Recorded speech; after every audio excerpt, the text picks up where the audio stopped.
Приветствую вас, дорогие братья и сестры. Əziz bacılar və qardaşlar, mən sizi salamlayıram. Я немножко представлюсь, Biraz təqdim edim özümü. но прежде я хотел бы поблагодарить Və пастора Юсуфа öncədən pastor Yusufə minnətdar olmaq и istəyirəm все руководство церкви, ki məbədin idarəçiliyi, и также Олега Борисовича, eləcə də Popova. ki, Oleg Popovu, который меня познакомил с hansı пастором. ki məni pastorla tanış etdi. И я первый раз в Азербайджане, İlk dəfə də Azərbaycandayam. и мой брат был военным, Mənim qardaşım hərbiçi и idi. он 17 lет прожил в Баку. 17 il Bakıda yaşayıb Да, и он работал в военкомате. və hərbi hissədə işləyirdi. Вот. Он очень скучает по Азербайджану. O Azərbaycan üçün darıxır. Сегодня я ему посылал фото, видео. Mən bugün ona şəkilləri və videoları Говорит, göndərdim самые счастливые годы были там. və o deyir ki, orada ən xoşbəxt illərim olub. Да. И мне 52 года, Mənim 52 yaşım var, я уже женат. ailəliyəm У нас с женой 3 прекрасных сыновей. və bizim 3 gözəl oğlumuz var. Старший сын здесь присутствует. Böyük oğlum buradadır. И я являюсь пастором. Mən pastoram eləcə də. Также я 25 лет уже служу в колонии строгого режима. Eləcə də 25 ildir ciddi rejimdə olan həbsxanada xidmət edirəm Я занимаюсь предпринимательством və orada qəbul edici işlərlə в сфере məşğulam. переработки металлолома. Hansı ki, metal qəbulunun yenidən И işlənməsi. этим делом я занимаюсь уже 29 лет. Artıq 29 ildir ki, mən bu işlə məşğulam. И у меня работает больше 300 человек. 300-dən çox insan mənim işçim var. Ну, достаточно большая компания. Yəni, yetərin qədər böyük bir kampaniyadır. Сейчас, у меня ряд образований есть. Və mənim təhsilim var. И у меня три высших образования. 3 yüksək ali təhsilim var. У меня 3 высших 3 образования. ali təhsilim var. И неудобно это говорить. Əlbəttə ki, bunu demək rahat deyil Но, elə də. но в данный момент я учусь и получаю 4-е. Amma hal-hazırda mən oxuyuram və 4-cü təhsilimi alıram. Ну и также учусь в аспирантуре. Eləcə də aspiranturada oxuyuram. Вот, знаете, я не считаю себя слишком умным. Və mən bununla da özümü elə də ağıllı hesab etmirəm. И думаю, неудобно говорить, всю Mən жизнь учусь. düşünürəm ki, elə də yəni rahat tak- deyil ki, deyim a ki, tak umnum и не стал. həyatım boyu oxuyuram, amma bununla da hələ də ağıllı olmamışam. Yəni bilikli olmamışam.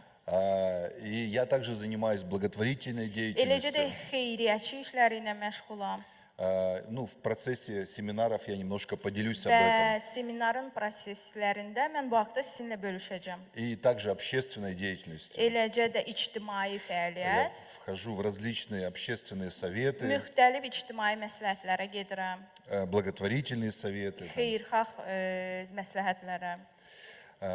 Хорошо, вот, ну и теперь самое главное. İndi isə ən əsas, Кто я такой? mən kiməm? Я грешник, Mən günahkar, спасенный по благодати Божией. Tanrının lütfüne əsasən xilas olunmuş. Теперь я новое творение İndi mən yeni məxluqam. во Христе Иисусе. İsa Məsihdə. Я создан на добрые дела, Mən yaxşı işlər üçün yaradılmışam. которые Бог приготовил мне исполнить. Hansı ki Tanrı mənə verib ki, mən onu Halleluja. yerinə yetirim. Вот, и сегодня я поделюсь с вами семинаром, Və mən bugün sizinlə seminarlar bölüşəcəm. который очень люблю. Hansı ki çox sevirəm. Он называется «Как стать счастливым». Və bu belə adlanır ki, necə xoşbəxt olmaq olar. Когда я молюсь за свою жену или детей, Mən öz həyat yoldaşım üçün və ya uşaqlarım üçün dua edəndə, я молюсь, чтобы они были счастливыми. mən dua edirəm ki, onlar xoşbəxt olsunlar. Потому что это самое главное. Çünki bu ən əsasdır. И, конечно, когда спасенный человек Əlbəttə ki, xilasda olan insan знает Иисуса İsa Христа, Məsihi tanıyır. это самое большое счастье. Bu ən böyük xoşbəxtçilikdir. Потому что Библия говорит, что толку, что ты весь мир приобретешь, Və kəlam deyir ki, nə faydası var ki, sən bütün dünyanı əldə edəcəksən, а душе своей повредишь. amma öz qəlbinə ziyan edəcəksən. Я каждое утро радуюсь, что я иду на Və небо. mən hər səhər sevinirəm ki, mən səmaya gedirəm. Да, и когда я спрашиваю человека, бывает, Və elə olur ki, insandan soruşuram ki, если ты сегодня умрешь, пойдешь на небо. əgər sən bugün ölsən və səmaya getsən, Если у тебя есть ответ, что ты идешь на небо, sənin cavabın varmı ki, sən göylərə gedirsən? а это возможно только когда человек принимает Иисуса, Bu o zaman ola bilər ki, insan İsa Məsihi qəbul edər. его грехи прощаются, Onun günahları bağışlanır и Дух Святой və müqəddəs ruh он свидетельствует Духу нашему, bizim ruhumuza şahidətçilik eləyir что мы дети ki, Божьи. biz Tanrının övladlarıyıq. И ты можешь быть уверенным, да, что ты идешь на небо. Sən buna əmin ola bilərsən ki, Это sən самое səmaya большое gedirsən. счастье. Bu ən böyük xoşbəxtçilikdir. Да.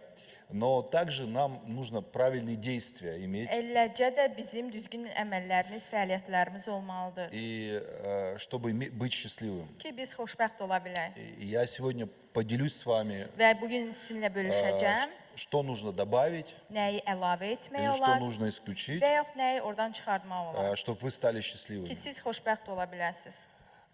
У меня есть друг. Mənim dostum var. В 94 году я его привел к Иисусу Христу. 94-cü illərdə mən onu xilasa gətirdim. Он еврей, O Yahudidir. он уехал в Израиль İsrailə и köçdü. стал пастором самой большой церкви в Израиле. İsraildə ən böyük kilsənin böyüyü, pastoru idi. Его зовут Глеб Самбурский. Onun adı Lepsenburg'dur. Да, он очень просто проповедует. O çox sadə vəzidir. И он говорит, O deyir, что греки Yunanlar восхищаются красотою стиха ayənin gözəlliyi ilə heyran olurlar. или красотой слога. Və yaxud hansısa bir hecayənin gözəlliyi ilə. Он говорит, я еврей. Deyir, mən Yahudiyəm Мне от каждого стиха Библии və məndə kəlamda olan hər bir ayə, один только вопрос. Один только вопрос. yalnız bir sual. Что я буду иметь с этого? Bundan mənim nəyim olacaq? Какая мне выгода? Mənim gəlirim nədir, xeyrim И nədir? это достаточно хороший подход. Və bu da yaxşı bir deyimdir. Что касается пожертвований, İyanəyə, bəxşişə gəldikdə, если вы возьмете что Ветхий Завет, что Новый Завет, siz həm əhdi, ətiqi, həm əhdi cədidi вы götürsəz, можете проверить меня. siz məni yoxlaya bilərsiniz. Каждый стих, который говорит о даянии, Bəxşişlərdən deyilən hər bir ayə, он тут же говорит о воздаянии. o dərhal onun yəni ki, geri qayıtmağını deyir. Кто благотворит бедному, Kim yoxsula versə, тот дает взаймы Господу. ki, Tanrının adına verir. А Господь возблагодарит его в свое время. Tanrı da öz vaxtında ona xeyir-dua verəcək. Кто скупо сеет, Yəni kim əkirsə, тот скупо и пожнет. kim simic əkirsə, simic biçəcək И так далее. və s. Вот, поэтому Господь Buna хочет, görə Tanrı istəyir ki, я знаю, я могу твердо это сказать, bilirəm mən bunu əminliklə чтобы deyirəm, вы были счастливы. ki siz xoşbəxt olasınız. И Он говорит вам, Və o da sizə deyir, всегда радуйся, daima sevinin, за все благодари. hər bir şeyə görə minnətdar olun. Но как благодарить, Amma necə minnətdar olaq если в твою жизнь ki, sənin приходят трудности? həyatında çətinlik varsa? Кто-нибудь имеет трудности здесь? Kiminsə çətinliyi varmı burada? И вот первый пункт, Birinci bənd, я хочу вам научить, как относиться к трудностям ki, siz çətinliklərə necə и yanaşasınız? и не терять свое счастье. Eləcə də öz xoşbəxtçiliyinizi itirməyəsiniz. Но перед тем, как я буду говорить об этом, Və bu haqda deməmişdən öncə, я хочу вам поделиться очень дорогой информацией. mən sizinlə qiymətli bir məlumat bölüşmək Это не istəyirəm. мое заключение, это очень больших ученых. Bu mənim yekunum yox, böyük bir alimlərin yekun Если qərarıdır. вы будете слушать, Əgər siz eşitsə, но не записывать, amma qeyd etməsəz, вы освоите сегодня siz bugün əldə edəcəksiniz. 10% информации. Məlumatın 10%-ni əldə edəcəksiniz. Не только, не потому что я это говорю. Ona görə yox ki, bunu mən deyirəm. Если на любой лекции вы будете, на любой лекция или Hər bir проповедь, moizədə, hər bir vəzdə, leksiyada только 10%. yalnız 10%-ni yadınızda Если вы saxlayırsınız. будете слушать и записывать, Siz əgər eşitsəz, eyni anda da qeyd etsəz, yazsaz, и самое лучшее это ручкой записывать, ən yaxşıdır блокнот. ki, qələmlə yazasınız. Почему не в телефон? Niyə telefona yox? Потому что в телефоне есть такая штука интернет, Çünki telefonda belə bir şey var, internet и там много социальных сетей. və orada çoxlu sosial şəbəkələr var. И в какой-то момент ты меня будешь слушать, Hansısa an məni eşidəcəksən и у тебя придет мысль. və səndə belə bir fikir yaranacaq. Моя подруга Mənim rəfiqəm Мария, Məryəm она ходила O gedir. на день рождения. ad gününə gedirdi. А в каком она была платье? O hansı domdaydı? И платье Марии Məryəmin paltarı. отберет тебя с нашего служения. Bizim xidmətdən səni yayındıracaq. Понимаете? Anlayırsınız? Или что сказал вот тот человек, Və там, yaxud ну и так hansısa далее. insan nə deyib və s. И это может вас увести. və bu da sizi yayındıra bilər. Если вы будете слушать и записывать, Əgər siz həm eşidib, həm yazsaz, 30-40% информации вы освоите. 30-40% olan məlumatı mənimsəyəcəksiniz. Если вы слушаете, записываете и дома просматриваете, Əgər siz həm eşidib, həm qeyd edib, qeydlərinizə evdə baxırsınızsa, до 50% освоите. 50%. 50%-ni mənimsəyəcəksiniz. Поэтому, пожалуйста, записывайте. Ona görə Хорошо? zəhmət olmasa qeyd edin, Я всегда yazın. записываю. Mən hər zaman yazıram. Я люблю театр. Mən teatrı sevirəm И когда я хожу в театр, və mən teatra gedəndə мой любимый драматург Островский. mənim sevimli dram Островский фамилия, да. familiyası belədir. И я убираю звук, естественно, в театре, и Mən убираю, təbii ki, svet. səsi alıram teatrda. ну, и я записываю в телефон. Eləcə də telefonuma qeyd edirəm. Ну, я не записываю ручкой, потому что, ну, как бы я дико буду выглядеть в Mən театре. əlbəttə ki, orada qələmlə yazmıram, çünki orada belə И у меня есть много конспектов mənim çoxlu qeydlərim var театра. teatrdan. Когда я читаю книги, Mən kitabları oxuyanda, я подписываю, я подчеркиваю мысли. mən orada o fikri qeyd edirəm. Если особо нравится, я ставлю 3 галочки. Əgər mənim xüsusi xoşuma gəlirsə, 3 nöqtə Когда я qoyuram. prочитываю книгу, Və mən kitabı oxuyanda отдаю секретарю, və öz köməkçimə verirəm и onu. она перепечатывает. Və onu yenidən yazır. То, что я подчеркнул Mən обычным nəyi шрифтом. qeyd edirəmsə adi şriftlə, Если я поставил 3 галочки, əgər 3 nöqtə qoymuşam, она жирным шрифтом. o qalın yazılarla onu yazır. И я могу перечитать вот, Анна Каренина, Льва Mən Толстого. Annanı yenidən oxuya bilərəm o Это, kitabı. ну, 1000 страниц. 1000 səhifəsi var. Мой конспект всего 20 страниц. Mənim isə qeyd etdiklərim sadəcə 20 səhifəlidir. Я прочитываю конспект, и вся книга вспоминается. Və onu qeyd etdiklərimi oxuyuram və bütün kitabı xatırlayıram, yadıma düşür. Это такие советы вам. Bu sizə bir məsləhətdir И вот первый, как относиться к трудностям. ki, ilk çətinliyə biz necə yanaşaq? Запишите, пожалуйста. Zəhmət olmasa özünüzdə qeyd edin. Bывает 3 вида трудностей. 3 növ çətinliklər olur. Первый – это сезонные трудности. Birinci mövsümi çətinliklər, Сезонные. mövsümi çətinliklər. Вы живете в семье. Siz ailədə yaşayırsınız.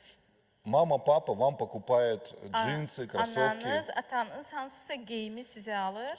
но приходит новый сезон, Amma yeni mövsüm gələndə, когда ты становишься взрослый, artıq sən böyük olanda, и тебе приходится самому покупать. artıq sən özün özünə alırsan. Ты очень переживаешь. Sən çox narahat olursan. Наверное, mama с папой не любят меня. Ola bilsin, anam, atam məni sevmir. Они говорят, сам покупай. O deyir ki, get özün al. На самом деле просто новый сезон.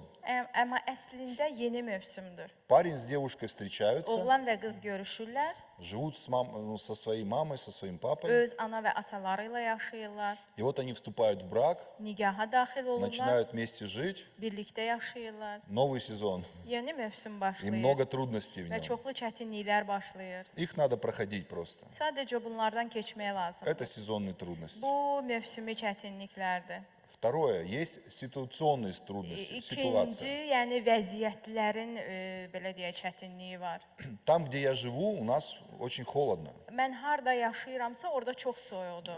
Bывает, что зимой минус 30. Elə olur ki, qışda mənfi 30 dərəcə olur. И если я не помою голову Əgər mən başımı yumasam и не одену шапку, və papağımı geyinməsəm, то у меня придет ситуационная трудность. onda o vəziyyətin çətinliyi olacaq. Həmən anın elə bir ki, В виде того, что я çətinliyi. заболею.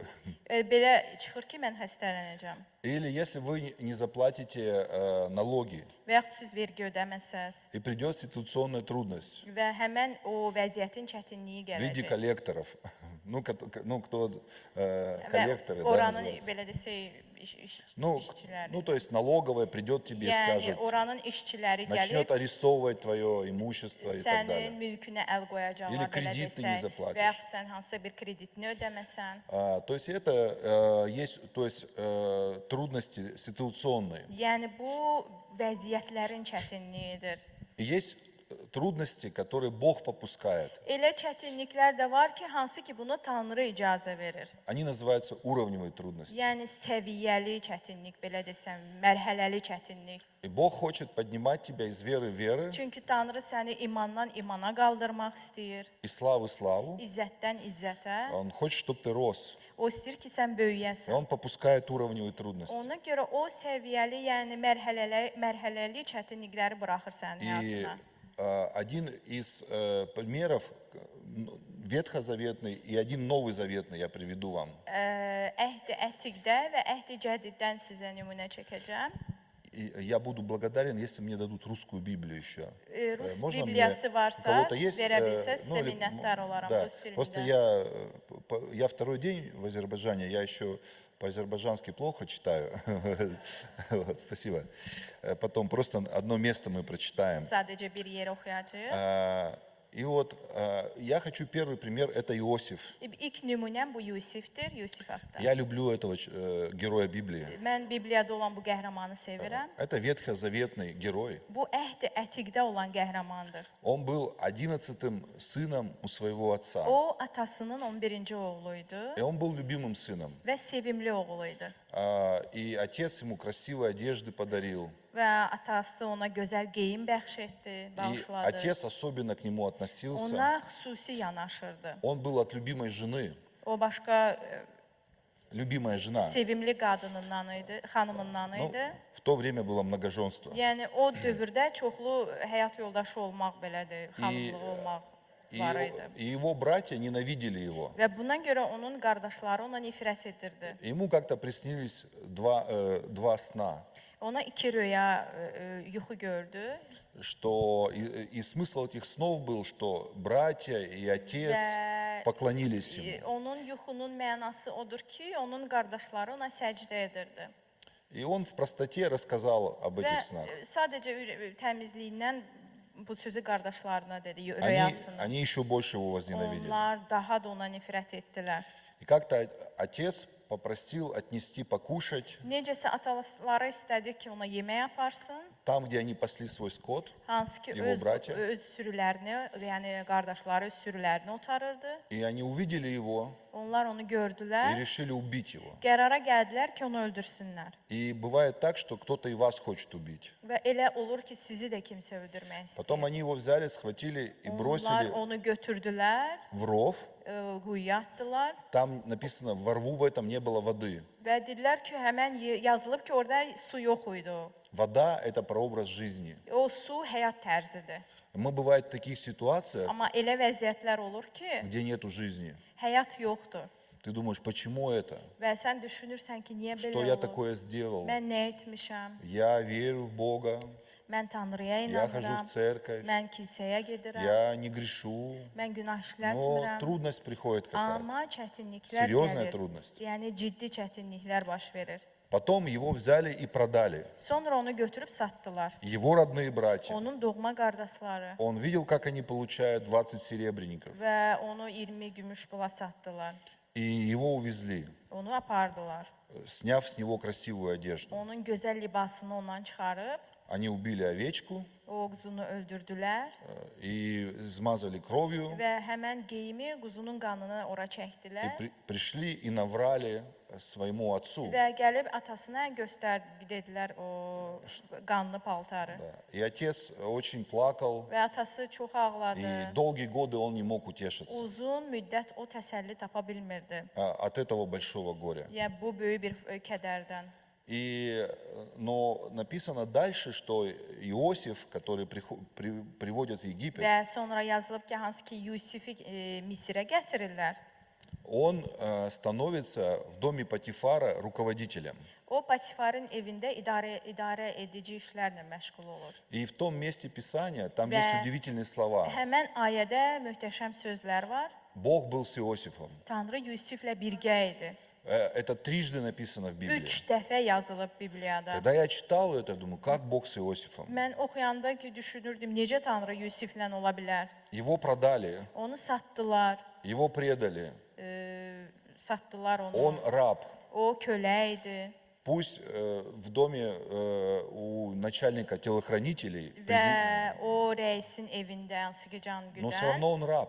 Amma buna baxmayaraq o yenə də kölə idi. Знаете, Бог был с Иосифом. Tanrı Yusiflə idi. У любой медали есть две стороны. Onun medalının iki səmti var idi. Иосиф был с Богом тоже. Yəni Yusif Tanrı ilə idi.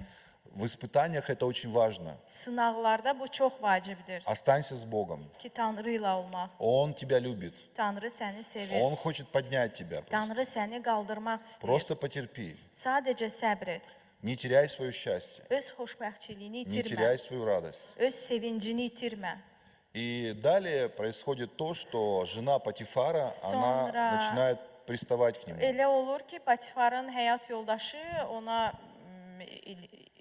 göz qoyur belə desin. И домогается до него. Yəni onu əldə etmək istəyir. Заповеди «не прелюбодействуй» не существовало еще. Və həmin dövrdə zina etmə qanunu hələ mövcud değildi. Но Иосиф был совестливый человек. Amma Yusif vicdanlı insan idi И он говорит ей: və ona deyirdi ki, все в этом доме мне можно, bu evdə hər bir şey mənə olar, но твой муж запретил amma прикасаться к тебе. sənin ərin mənə qadağa qoyub ki, sənə И toxunmayım. она в какой-то момент хватает его О. за его одежду, Hansısa bir müddət onun geyiminə и он toxunur. убегает. O qaçır ondan, Yusif ondan qaçır. Библия говорит нам: убегайте греха, Və kəlam deyir ki, günahdan qaçın, удаляйтесь блуда. zinadan uzaqlaşın. Блуд – это страшный грех. Bu zina çox dəhşətli bir Нужно günahdır. хранить себя. Özünü qorumaq lazımdır. Не можешь воздерживаться от блуда? Əgər zinadan özünü saxlaya Женись, говорит Библия. bilmirsənsə, kəlam deyir ki, evlən. Ну, вступай в Və брак. yaxud ailə qur, nigaha daxil ol. И он убежал. O isə qaçdı. Муж возвращается, Патифар возвращается Patifar вечером. axşam evə qayıdır, Его обвиняют onu ittiham edirlər и ни за что садят в колонию, в тюрьму. və heç nəyə görə onu zindana salırlar.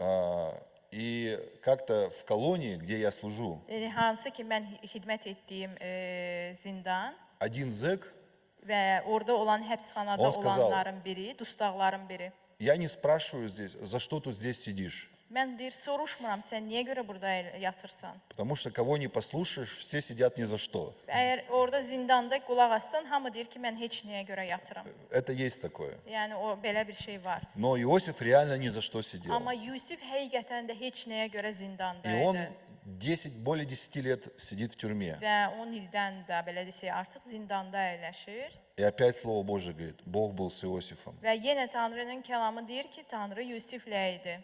И затем туда попадают, он становится руководителем тюрьмы, Sonra o həbsxananın idarə edəni olur и туда Иосиф. попадает хлебодар и виночерпатель. və orada şərabçı və çörəkçi olur. Он разгадывает их сны Onların röyalarını yozurdu. и просит: только не забудьте меня. Deyir ki, məni unutmayın. Но его забыли. Amma onu unudurdular. Так же, как и мы, бывает, в темницах в каких-то Eləcə находимся. də biz də həbsxanada olanda belə olur. Также нас, бывает, забывают, когда мы кому-то делаем добро. Eləcə də biz kiməsə yaxşılıq edəndə biz unuduluruq. И далее фараону снятся сны, Sonra Firavuna yuxular görür и он не может разгадать этот сон. və o yuxuların mənasını bilmir Ему подсказывают, что есть человек, который умеет разгадывать və сны. ona deyirlər ki, belə bir insan var ki, yuxuları yoza bilir. Он приглашает Иосифа, O Yusifi dəvət edir, он бреется, моется, o təmizlənir, yuyunur, одевает новую одежду yeni libas geyinir и предстоит перед фараоном. və Firavunun önündə dayanır. И он был особенный человек. O xüsusi insan idi Ему было не все равно, что происходит вокруг. və onun ətrafda baş verənlər yəni ona qarşı biganə deyildi И o. он разгадывает сон, O röyanı yozur, и он говорит, что 7 лет изобилия будет, deyir ki, 7 il bolluq olacaq, потом 7 лет голода. sonra 7 il aclıq ilə olacaq. И можно было бы на этом закончить. Bununla da bitirmək olardı. Но он дает совет. Amma o məsləhət verir. Говорит: фараон, я советую тебе, Deyir, Firon, mən sənə məsləhət verirəm поставь ответственных людей, ki, onun üzərində məsuliyyətli şəxs qoy сделай склады, və ambarlar et, собери этот урожай bu məhsulu yığ подготовься к годам голода. aclığı hazırlaş. И тогда фараон говорит, кого мне поставить, как не того, в ком Дух Божий. Və deyir ki, mən kimi ora təyin edə bilərəm, o yerə kimi qoya bilərəm. Но Иосиф говорит фараону, Amma Yusif Firona deyir, фараон, это не я. deyir ki, bu mən deyiləm. Не я разгадал эти сны, Bu röyaları mən yozmadım. это Господь. Bu Tanrı elədi. И цель того, чтобы Бог проводит вас через трудности, Və Tanrının sizi çətinliklərdən keçirməyinin məqsədi чтобы смирить вас. ki, sizi mütü etsin. Иосиф смирился, Yusif mütü oldu. и он не обижался ни на Бога, ни на людей. O nə insanlara, nə də Tanrıya incimirdi. Это очень важно. Bu çox vacibdir Проходя трудности, ki, çətinliklərdən не keçərək обижаться ни на Бога, ни на людей. nə insanlardan, nə də Tanrıdan inciməyək. Не терять свою радость. Öz sevincimizi itirməyək.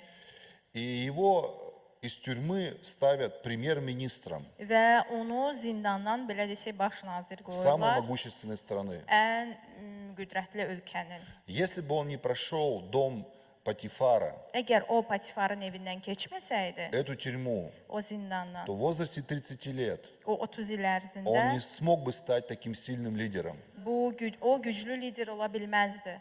Bог готовил его. Tanrı onu hazırlayırdı. И вот проходит 7 лет изобилия, Və 7 bolluq ili keçir наступает 7 лет голода, və 7 aclıq ili gəlir. и на второй год его братья приходят. İkinci ildə onun qardaşları gəlir. Иосифу 40 лет уже. Artıq Yusifin 40 yaşı olur. Когда он расстался с братьями, было 15 лет. O qardaşlarından ayrılanda onun 15 yaşı var idi. Он узнает братьев, O qardaşlarını tanıyır. они его нет. Onlar isə tanımır Yusifi. Он понимает их языk, Onların dilini но anlayırdı. делает вид, что не понимает. Amma özünü elə göstərirdi ki, onları başa düşmür. И пользуется услугами переводчика. Və tərcüməçinin xidmətindən istifadə edirdi. Я не думаю, что у него была такая красивая переводчица, но у меня сегодня такая. Mən düşünmürəm ki, onun elə gözəl köməkçisi var idi. Вы правильно перевели? Вот. И он пользуется, да, переводчиком. O tərcüməçidən istifadə edirdi. И он делает некие манипуляции с ними. Və onunla hansısa manipulyasiyalı işlər Да, edirdi он говорит, приведите брата своего. ki, öz qardaşımı gətir. Там много смыслов. Yəni orada mənalar Там очень çoxdur. большая глубина в этом. Onun çoxlu dərinlikləri var. Он их проверяет. Onları yoxlayır Они те же, ki, onlardırmı? или Həminki они dili. изменились. Və yaxud onlar dəyişiliblər. Но они изменились. Amma onlar dəyişilmişdilər. И они возвращают серебро. Onlar gümüşü qaytarır И когда он подстраивает с Вениамином və onu Benyaminlə müqayisə и свою edəndə чашу, öz kəsanı то Иуда, Yahuda, который предал, да, один из руководителей hansı предательства, ki onu satmaqda который получал деньги, satanlardan biri idi. Ona görə pul almışdı. и он говорит, можно я останусь вместо Вениамина? Я буду Olar рабом. ki, mən Benyaminin yerinə qalım, əvəzinə qalım. И он, то есть они другие. Yəni onlar başqa cür idi. Это вот. Но и в 45 главе Və 45-ci fəsildə Бытие yaradılış мы читаем, как Иосиф открывается братьям своим. və orada biz oxuyuruq ki, Yusif necə qardaşlarına açılır. И это очень сильное место. Və bu çox güclü Мы yerdir. прочитаем с первого стиха. Biz ilk ayədən, birinci ayədən oxuyacağıq. Иосиф не мог удерживаться при всех стоявших около него и закричал: «Удалите от меня всех!» И не осталось при Иосифе никого, когда он открывался братьям своим. Yusif yanında duranların hamısının önündə özünü saxlaya bilməyib qışqırdı. Hamını yanımdan çıxarın. Yusif özünü qardaşlarına tanıtdığı zaman yanında heç kəs yox idi. И громко зарыдал он, и услышали египтяне, и услышал дом фараона. O hönkürüb ağlayıb Misirlilər və Fironun saray adamları eşitdilər. И сказал Иосиф братьям своим: «Я Иосиф, жив ли еще отец мой?» Но братья его не могли отвечать ему, потому что они смутились перед ним. Yusif qardaşlarına dedi, mən Yusifəm, atam hələ sağdırmı? Qardaşları ona cavab verdilər, çünki çaşıb qalmışdılar. Я немножко остановлюсь на этом месте. Mən biraz bu ayədə dayanacağım. Иосиф жил во дворце намного больше вашего здания. Yusif sizin binanızdan biraz böyük sarayda yaşayırdı. Его одежды были усыпаны драгоценными камнями. Onun libası qiymətli daş-qaşlarla bəzənmişdi. Он был в окружении охраны. Onun ətrafında mühafizəçilər var idi. Очень крепких ребят, Güclü uşaqlar idi. которые были вооружены Hansı ki silahlıydilər. мечами, копьями. Qılınclarla, dəbilqə ilə. Он имел такую власть, Və onun elə səlahiyyəti var idi ki, он мог бы сказать, вот этого львам скормите, deyir ki, bunu şirlərə yedizdirin, а этого крокодилам. bunu isə timsahlara. И они тут же бы исполнили. Onlar dərhal yerinə yetirərdilər. Но мы читаем дальше, да, Amma следующий biz стих. sonra növbəti ayədə «И oxuyuruq сказал ki, Иосиф братьям своим, Yusif qardaşlarına dedi, подойдите ко мне». mənə yaxın gəlin. Они подошли. Onlar da gəldilər. И знаете, тот стих, который третий, они Və смутились. üçüncü ayə, hansı ki onlar orada elə bir Я çəkinirdilər. думаю, кто-то из них посидел. Və mən düşünürəm ki, onlardan kimsə Ну, əyləşmişdi. то, что они все вспотели, это минимум был. Yəni onların tərlənməsi bu minimum bir şey idi. И они подошли. Onlar yaxınlaşdılar. Представьте, трясутся. Təsəvvür edin, əsirdilər. Он сказал, Well я Иосиф. Mən Yusifəm. И когда я читаю вот это, подойдите ко мне. Və mən bu ayəni oxuyanda ki, mənə yaxınlaşın. Помните мультфильм «Маугли»?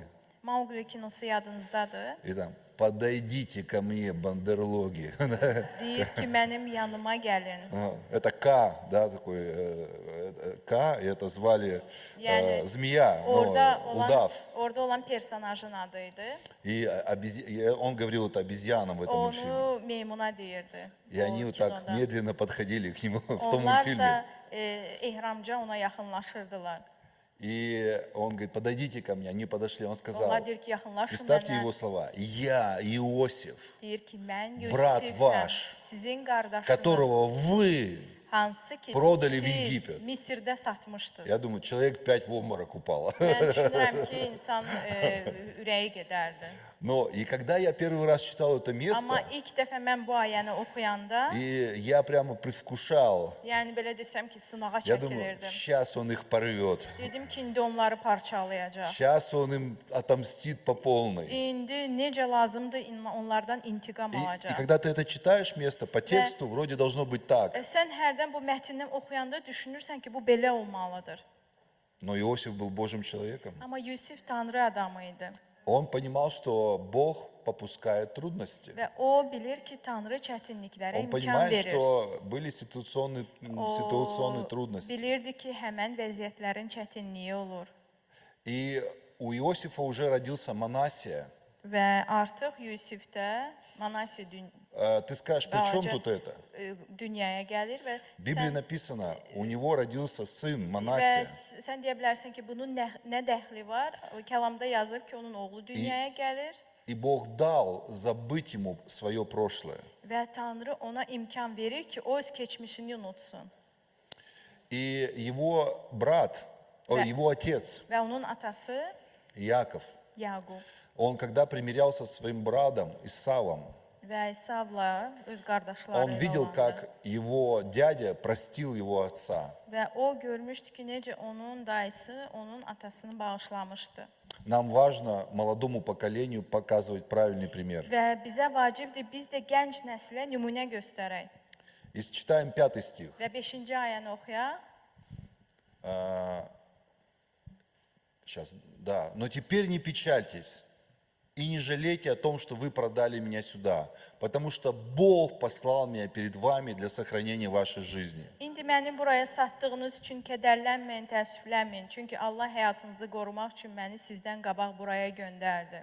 И 6 стих. Və 6-cı ayədə «Ибо теперь 2 года голода на земле, и остается еще 5 лет, в которые ни орать, ни жать не будут». artıq 2 ildir ki, Və 7-ci ölkədə stih potom. aclıqdır, belə 5 ildə əkin biçin olmayacaq. 7-ci ayə.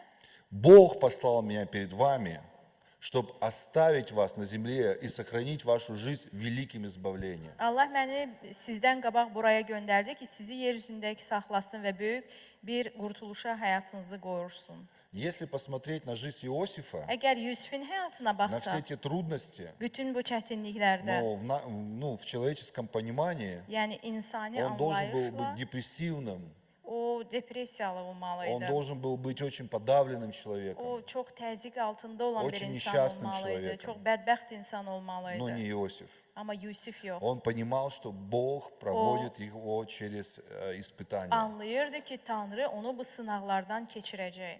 И вас Бог проводит через испытания. Tanrı da sizi o sınaqlardan keçirir. Расслабьтесь, Rahatlaşın. не переживайте.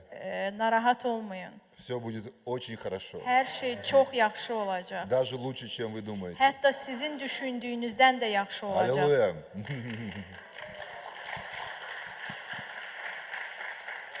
Еще один новозаветный пример. Yeni əhd cədidli bir nümunə. Помните, когда Иисус, Yadınızdadır İsa, перед тем, как пойти на крест, çarmıxa getməmişdən öncə он сказал, один из вас предаст меня. dedi ki, sizlərdən biri məni satacaq. И там был апостол Петр. Orada həvari Peter var idi Вот. И все другие апостолы, və bütün başqa həvarilər они суетились, бегали qayğı çəkirdilər, qaçırdılar. и говорили, не я ли, не я ли. Deyirdilər, bu məyər mənəm, yoxsa mənəm? Но мне почему-то представляется, Amma nəyəsə görə mənə belə təsəvvür что yaranır ki, апостол Петр, həvari Peter, он сидел в кресле качалки, o yerləncəkdə əyləşmişdi, он не спеша пил кофе tələsmədən kofe içirdi и не беспокоился, не переживал. və narahat değildi. И он говорит Иисусу, Və o İsa'ya deyir, Иисус, если вот эти все как бы предадут, əgər bunlar hamısı satsalar, то я никогда. mən heç vaxt səni satmaram. И вдруг Иисус говорит страшные слова. Və birdən İsa dəhşətli sözlər deyir.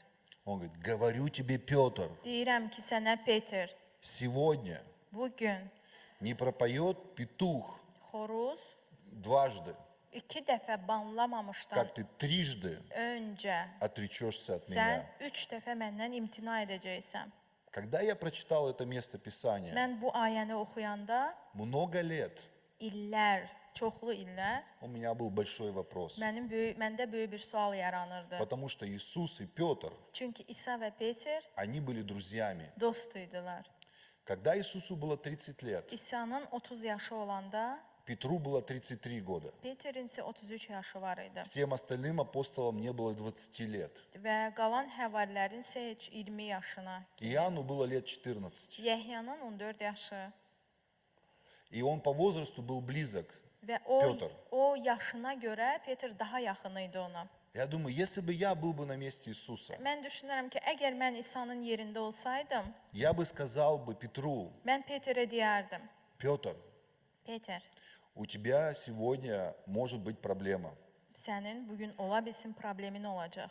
Ты можешь в историю войти как человек, отрекшийся от меня. Sən tarixə məndən imtina etmiş bir insan kimi Но düşəcəksən. я люблю тебя как друга. Amma mən səni dostum kimi sevirəm.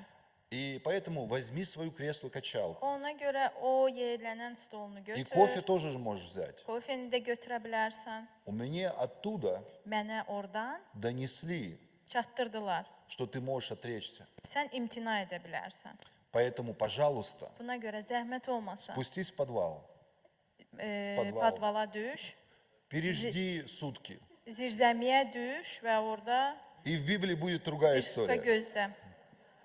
Но он не сказал ему так. Amma o ona belə demədi. Он сказал, Петр, O dedi, Peter, тебе надо вляпаться. sən, Вляпаться, ну как бы в грязь упасть. yəni ora düşməlisən, yapışmalısan. Да, ну такое, да, слово. Ну, упасть в грязь, да. может. Yəni o çirkaba düşməlisən. Тебе надо пройти это. Sən bundan keçməlisən. И как мы помним, Necə biz xatırlayırıq, Петра арестовывают. Peteri həbs Он edirlər, оказывается во дворе Каиафы. Qalyafın həyətində olur. Я был в этом dворе, в Иерусалиме. Mən Yerusəlimdə həmən yerdə olmuşam. Там памятник такой стоит, Orada belə bir из бронзы. heykəl dayanır. что стоят римские легионеры с копьями. Legionerlər dayanırlar, 30. Женщина, которая говорит ему, не ты ли? Qadın hansı deyir ki, sən И deyilsənmi? костер там, тоже это все из бронзы. Orada ocaq da var И Петр вот так сидит. və Peter də əyləşir. Ну что, я не знаю его. Yəni ki, mən bilmirəm. И долгое время у меня было, почему так? Uzun müddət düşünürdüm ki, niyə belədir? Как-то раз я был, и много лет это меня беспокоило. Və çox illər bu məni narahat edirdi. И как-то я был на молитвенной прогулке. Mən dua gəzintisində idim. Это было на острове Кипр. Kipr adasındaydı bu. Я шел так Orada gəzirdim и поворачиваю, ну там по улице, так вот налево. və küçəni sola dönəndə И дух дышит где хочет. ruh harda istəyir, orada nəfəs alır. И голос его слышишь. Onun səsini Не знаешь, eşidirsən. откуда приходит, куда уходит. Bilmirsən hardan gəlir, hara gedir. И вот я поворачиваю Və mən dönürəm и слышу внутри себя. və daxilimdə eşidirəm. Ты знаешь, почему я попустил, чтобы Петр отрекся от Sən меня? bilirsən ki, niyə Tanrı imkan verdi ki, Peter məndən imtina Я etsin? говорю, почему? Dedim, niyə?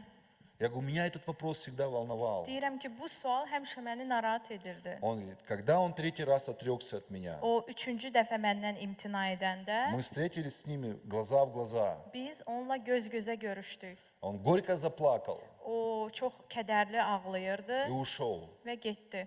И было у него 3 ужасных дня. Onun 3 dəhşətli günü var idi. Но при этом это были самые 3 счастливых дня. Eləcə də ən xoşbəxt günü И он idi. смирился так, Və elə utandı ki, что он осознал, o dərk etdi. что он, Петр, O Peterdir, как человек, insan он kimi. просто ничто, Sadəcə heç nə. а Иисус это все. İsa isə hər şeydir.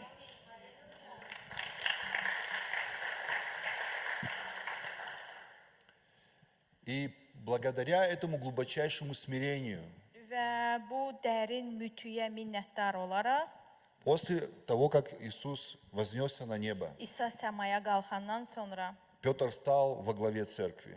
Peter məbədin başında oldu. Католическая церковь называет его первым папой римским.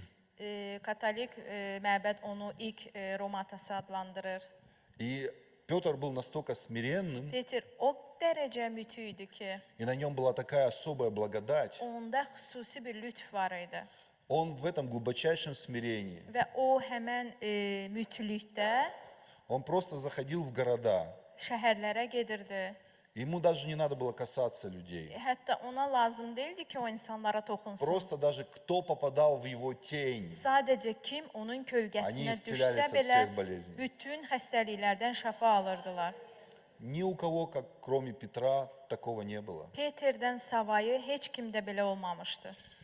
Очень важно, да, Çox vacibdir. чтобы мы с достоинством проходили испытания. Biz layiqincə bu sınaqdan Они keçə будут bilək. испытания, Onlar olacaq o но не sınaqlar. переживайте за них. Amma buna görə narahat olmayın. Радуйтесь, когда вы впадаете в различные искушения, Siz говорит müxtəlif Яков. sınaqlara düşəndə sevinin. Бог свою славу проявит через Tanrı вас. öz izzətini göstərəcək sizin vasitənizlə.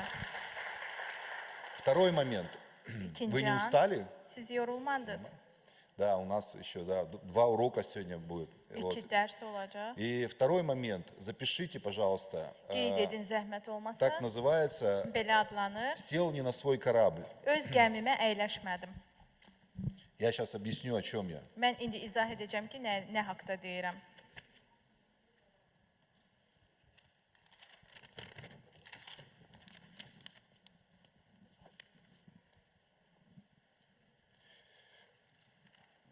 Сел не на свой корабль, да?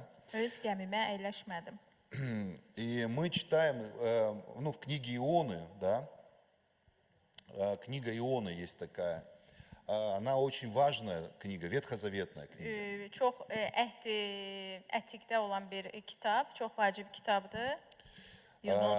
Иона был 100% Божий человек. Yunus demək olar ki, Tanrı insanı idi. Он не просто был Божий человек, O sadəcə Tanrı insanı deyildi. он был Божий пророк. Eləcə də Tanrı peyğəmbəri idi. И Бог ему сказал, иди проповедуй в Ниневию. Və Tanrı ona dedi ki, get Nineviyədə moizə et, təbliğ et. Ниневия был страшный город. O dəhşətli bir şəhər idi. Его называли город крови.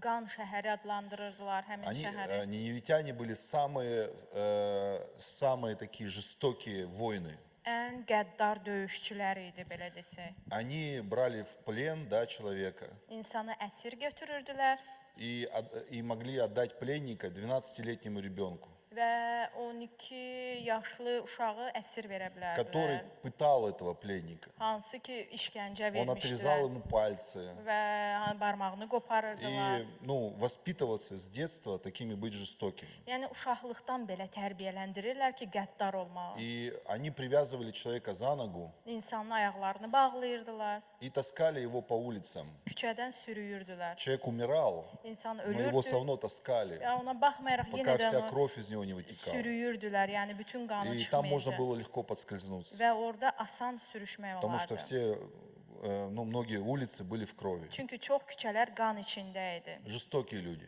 Yəni qəddar insanlar idi. И Бог говорит, иди туда и проповедуй им. Tanrı deyir ki, get ora onlara vəz elə. И он ослушался Бога O da Tanrıya qulaq и asmadı. сел не на свой корабль. Öz gəmisinə əyləşmədi. Он сел на корабль, который шел в Фарсис, Başqa gəmiyə əyləşdi, hansı ki başqa yerə в обратную gedirdi. сторону. Əks səmtə. То есть Ниневия это название города, и Фарсис это тоже название города. Bu şəhərlərin adlarıdır. O lazım olan şəhərə yox, əks səmtə getdi. И он купил билет за свои деньги, O öz puluna bilet aldı. сел на нижнюю палубу, на Aşa- самую нижнюю палубу, Aşağı yerdə əyləşdi, и заснул. yatdı. И тогда, когда корабль вышел в море, Və gəmi dənizə çıxanda началась страшная буря. böyük, dəhşətli bir tufan, И люди tufan были oldu. там на грани просто, смерти. Yəni demək olar ki, ölüm sərhədində Они idilər. стали молиться, Başladılar dua они стали etməyə, выбрасывать вещи, чтобы освободить корабль. orada olan əşyaları atmağa başladılar ki, gəmi biraz Но yüngülləşsin. буря не успокаивалась. Amma həmən fırtına dayanmırdı Они бросили жребий. və onlar atdılar Да. yüklərini. Из-за кого эта буря? Kimə görədir ki bu И fırtına? показано было на Иону. Və Yunusu göstərirdi. Иона появился на этой палубе. Və Yunus o həmən gəmidə oldu. Они ему задают вопрос: Ona sual verirlər ты кто такой? ki, sən kimsən? И, друзья мои, Və dostlarım, очень важно знать, кто ты такой. vacibdir ki, biləsən ki, sən kimsən. Я сегодня сказал вам, кто я такой. Mən bu gün sizə dedim kimliyimi. Что я новое творение Mən yeni məxluqam. во Христе Иисусе. İsa Да. Məsihdə. Я создан на добрые дела, Və mən yaxşı işlər üçün yaradılmışam. которые Бог приготовил мне Hansı ki, исполнить. Tanrı hazırlayıb mənim üçün ki, mən yerinə yetirəm. İona говорит: Və Yunus deyir, я еврей, mən İbraniyəm. служу Богу, Tanrı- сотворившего небо и звезды. Tanrıya xidmət edirəm, göyü və ulduzları yaradan Tanrıyam. Очень важно знать, кто ты. Və çox vacibdir ki, bilək ki, sən kimsən. И он говорит: это буря из-за меня. Və deyir ki, bu coşqun mənə görədir. Выбросите меня с этого корабля. Məni bu gəmidən buraxın. И, друзья мои, Və dostlarım, мы с вами не просто верующие в Иисуса Христа. biz sizinlə sadəcə İsa Məsihə iman edənlər deyilik. Мы люди, наполненные Духом Святым. Biz müqəddəs ruhla dolmuş insanlarıq. И Дух Святой говорит нам, что делать, что не Və делать. müqəddəs ruh bizə deyir ki, biz nəyi Kamu edək, говорит? nəyi Поднимите руку. etməyək. Kimə deyir? Почти все, да? Demək olar ki, hamıya. И послушайте меня, почему несчастье у многих? Niyə görə çoxlarında bədbəxtçilik var? Потому что мы идем не той дорогой, Çünki biz o yolla getmirik, садимся не на тот корабль, lazımı gəmiyə əyləşmirik. который Бог тебе сказал. Hansı ki, Tanrı sənə deyib. И когда ты Божьим человеком являешься, ты являешься Божьим человеком, Sən Tanrının insanı olaraq, и тебе Господь говорит: сделай домашнюю группу, Tanrı sənə deyir ki, ev qrupları et.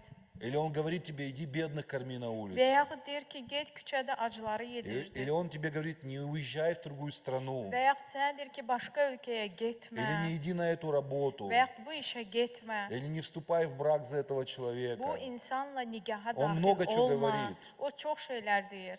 Если ты ослушиваешься, Əgər sən ona qulaq asmırsansa, будет не только тебя трясти, yalnız sənə sirkələməyəcək. эта буря придет в жизнь многих людей. Həmən fırtına çox insanların И həyatına твои близкие gələcək. начнут страдать. Sənin yaxınların əzab çəkəcək. Просто потому, что ты ослушался. Sadəcə sən sözə qulaq asmadın deyə. Во мне живет Дух Божий. Amma məndə Tanrının ruhu Это yaşayır. самое дорогое, что у меня есть. Məndə ən dəyərli olan И много чудес я имею благодаря Духа Божьего в və своей жизни. Tanrının ruhuna minnətdar olaraq mənim həyatımda çoxlu möcüzələr var.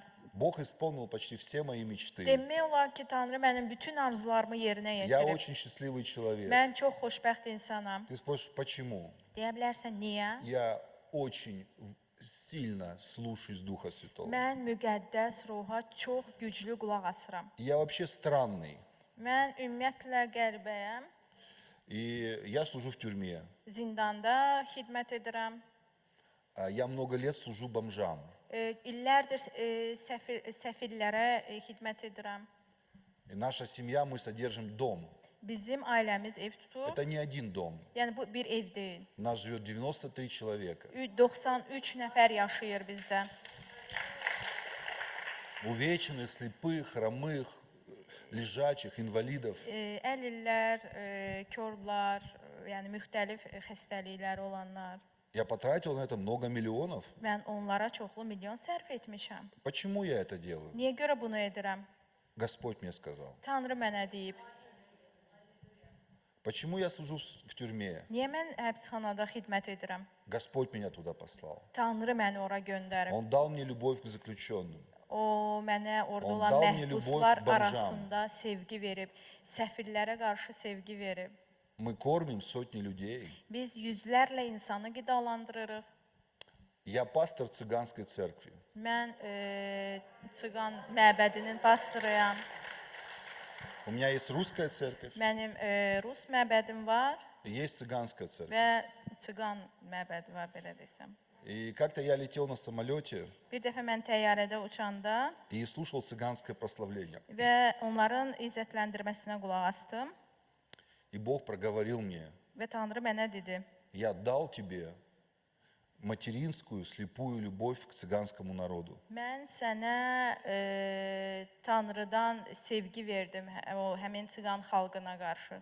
И я уже 12 лет служу цыганам. Artıq 12 ildir mən onlara xidmət Я их edirəm очень sильно люблю. və mən onları çox sevirəm. У меня есть музыкальная группа цыганская. Mənim musiqi Они в qrupum очень var. красивых платьях. Onların gözəl geyimləri var И чаще я с ними езжу проповедовать. və çox vaxt həmən qaraçılarla gedib moizə Я edirəm. столько лет мечтал, Və mən çox illərdir arzuluyurdum чтобы цыгане стали приходить к Иисусу. ki, həmən qaraçılar İsa Məsiyə gəlsinlər. И когда я, бывает, сижу, они прославляют Бога, Mən или я стою, əyləşəndə onlar Tanrıya izzət verirlər, yaxud mən dayananda. мне хочется постучать себя по щекам, Və mən istəyirəm ki, öz üzümə vurum сказать: проснись, это сон. ki, ayıl bu, sən yuxudasan. В той колонии, где я служил, Mənim служу, xidmət etdiyim həbsxanada было 2 цыгана. iki Их qaraçı было больше намного. həmən anda çox idi, amma И один из них, onlardan он biri был 16 lет на наркотиках. 16 ildir narkotika И görə 14 lет он отбывал наказание. və 14 il cəza alıb И был очень жестокий. və çox qəddar idi. 10 лет другой отбывал наказание. Он И или 9 баш- лет был на наркотиках. 10 il başqası cəza alıb. Сейчас İndi эти 2 цыгана, iki а qaraçılar они у меня директора Дома Милосердия. mərhəmət evinin direktorlarıdır. И они оба пастора цыганской церкви. Onlar ikisi də qaraçı kilsəsinin pastorlarıdır. Я, бывает, сижу так, думаю: Və hərdən olur ki, əyləşib düşünürəm, удивительный ты, говорю, Господь. sən çox heyrətamiz Tanrısan. Казалось бы, где я и бомжи? Mən və səfirlər hara? Где я и цыгане, да? Mən hardayamsa, qaraçılar da orada. Каждую неделю я бываю в цыганском доме, Mən hər həftə qaraçıların evində oluram и я счастлив с ними. və mən xoşbəxtəm. Кто-то стесняется цыган, Kimsə qaraçılardan utanır, а я, наоборот, горжусь, что я иду с ними и mən, горжусь этим. mən əksinə fəxr edirəm ki, mən onlarla birgə gəzirəm. То есть, ну, самое главное, что я счастлив во всем этом. Və ən əsas odur ki, mən Bəs vədə bunların niyətu- hamısında xoşbəxtəm. По логике не должен быть я счастлив. Amma mənim düşüncəmə görə mən Но это xoşbəxt очень olmamalıyam. это очень много dает счастья. Və bu belə şeylər isə çox xoşbəxtçilik Я verir. родился в бедной семье. Mən yoxsul ailədə dünyaya gəlmişəm. Мой отец был трактористом. Mənim atam traktorçu idi. И я никогда, и когда я прихожу в Дом Милосердия Və mən həmin mərhəmət и evinə вижу gələndə почти вот этих 100 человек, və həmin 100 insanı görəndə, которых уже содержим, наша семья 15 лет, hansı ki 15 ildir ki mənim ailəm onları təmin edir. как так может быть? Belə necə ola bilər? Но это большое счастье. Amma bu böyük xoşbəxtçilikdir. И поэтому, друзья мои, нам нужно слушаться Духа Ona Святого. görə biz müqəddəs ruha qulaq asmalıyıq. И почему Давид был человек по сердцу Niyə Божьему? görə Davud Tanrının ürəyinə uyğun insan idi? Потому что самое главное и самое ценное, что у него было, Çünki это Дух Святой. ən əsas, ən dəyərli onda olan müqəddəs ruh idi. 50-й Псалом, 13 стих. Там 50-ci Zəbur он 13-cü говорит, только Духа ayə. Твоего Святого не отними от меня. Yalnız müqəddəs ruhunu У него məndən было большое alma. богатство, Onun böyük zənginliyi var много idi. жен, Çoxlu много arvadı var idi, детей, çoxlu uşağı var много idi. власти. Səlahiyyətləri var idi. Он ничего об этом вообще не говорит. O bu haqda On ümumiyyətlə говорит, только demirdi. Duha Святого O deyir отними. ki, yalnız müqəddəs ruhu alma Что məndən. хочешь, забери. Nəyimi istəyirsən al. Здоровье забери, Sağlamlığımı al. богатство забери, власть Var забери. dövlətimi Но al, səlahiyyətimi al. Духа Святого не забери. Yalnız müqəddəs ruhu məndən alma. И Иисус, когда вышел на свое служение, Və İsa öz xidmətinə çıxan zaman Он принял крещение. o vəftiz 30 olundu. лет. 30 До 30 лет Он не сделал ни одного чуда. Amma həmin ilə qədər o heç bir möcüzə Но Он был etməmişdi. ведом Духом Святым. Müqəddəs ruhla Пустыню idarə для искушения olunurdu. дьявола. Səhrada iblis tərəfindən sınağa çəkilirdi. Потом Он пришел в родной город Назарет. Doğma şəhəri Nazarətə daxil oldu Он встал за кафедру. və kafedra arxasında dayandı. Ему дали пророка Исаию. Və İsaya peyğəmbər И он сказал, Дух Господний на мне. dedi ki, Rəbbin ruhu İbo on mənim pomazal üzərimdədir. O məni Благовествовать нищим. məhs edib ki, yoxsullara vəz Послал edib. меня Məni göndərib исцелять измученных. ki, əzab çəkənlərə şəfa verim.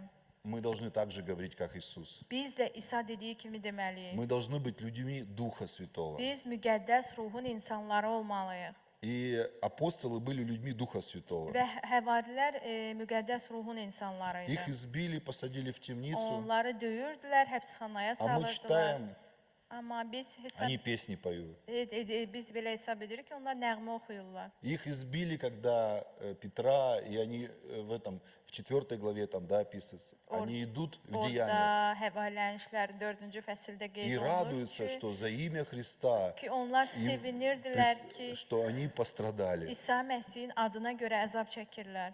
Запишите, это не этой темы касается. Bu mövzuya aid deyil. Почему первая церковь росла очень сильно? Niyə görə ilk məbəd daha güclü, böyüdü? Они не имели публичных зданий, Çünki onların ictimai binası yox idi. они не имели Библии напечатанной. Çap olmuş Bibliyası yox idi. Они были под огромным давлением Onlar и гонениями. təzyiq və təqib altında idilər. У них не было самолетов и машин, Onların təyyarələri və yaxud maşınları но yox при idi. этом церковь очень сильно росла. Amma buna baxmayaraq məbəd güclü böyüyürdü. Есть три причины. Три причины. 3 səbəb var. Первое, они все говорили только об Иисусе Христе. Birinci, onlar yalnız İsa haqqında deyirdilər. Прочитайте внимательно книгу Деяний. Həvarilərin işləri kitabını diqqətli oxuyun. Второе, İkinci, они были все ведомы Духом Святым. onlar hamısı Rəbbin müqəddəs ruhun idarəçiliyi ilə idarə olunurdular. Они слушались Духа Святого. Onlar müqəddəs ruhu eşidirdilər. Они берегли отношения с Духом Святым. Müqəddəs ruhla olan münasibəti qoruyurdular. И третье, они любили людей. Üçüncü isə onlar insanları sevirdilər. Знаете, я люблю людей. Mən insanları sevirəm. Как Карл Густав Северин Necə Karl Gustav Severin недавно сказал, говорит, я люблю людей. bu yaxınlarda demişdi ki, mən insanları sevirəm. Многие пастора не любят людей. Çox pastorlar insanları sevmir. Он говорит, но я люблю их. Amma mən onları sevirəm. И я тоже люблю людей. Mən də insanları sevirəm. И я хочу им доброго. Və onlara yaxşılıq etmək istəyirəm. Когда я прихожу в колонию, Və mən türməyə gedəndə я говорю, что я от вас хочу? deyir, mən sizdən nə istəyirəm? Ничего. Heç nə. я хочу вам помочь, Sizə kömək etmək istəyirəm. познакомить вас с главным человеком, Sizi əsas insanla tanış он же etmək Бог. istəyirəm. O Иисус Tanrıdır, Христос. İsa Məsih. И Он превратит вашу жизнь в чудо. Və sizin həyatınızı o И möcüzəyə çevirəcək. сделает вас самыми счастливыми. Və sizi ən xoşbəxt insan edəcək. И как мы помним, Иону выкинули с корабля, Və necə biz xatırlayırıq ki, Yunusu gəmidən atırlar и тут же буря прекратилась. və həmin anda fırtına То есть, dayanır. если ты чувствуешь бурю в твоей жизни, Əgər sən öz həyatında o fırtınanı hiss eləyirsənsə спроси у Господа, что ты хочешь, чтобы куда я пошел. və Tanrıdan istə ki, ya Rəbb, sən hara istəyirsən mən Может, gedim. ты сел не на свой корабль. Ola bilsin sən öz gəmində Что-то надо deyilsən. поменять в своей жизни. Nəyisə dəyişmək lazımdır. Надо начать слушаться Господа. Tanrıya qulaq asmağa И тогда будет başlamaq всё lazımdır. хорошо. Onda hər şey yaxşı olacaq. И когда Иону выкинули, знаете, его проглотил кит. Və Yunusu gəmidən atanda onu balıq utdu. И я хочу вам небольшой анекдот рассказать. Və bunu sizə bir lətifə ilə demək istəyirəm.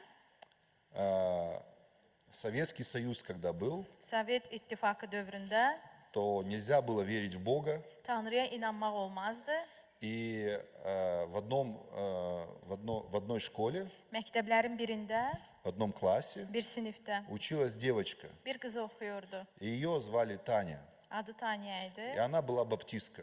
və Baptist cəmiyyətindən idi. И Мария Ивановна была Mariya учительница. İvanovna onun И müəlliməsi. она была строгая O ciddi qəddar biri idi. и немножко злая. Biraz qəzəbli idi. И она была атеистка.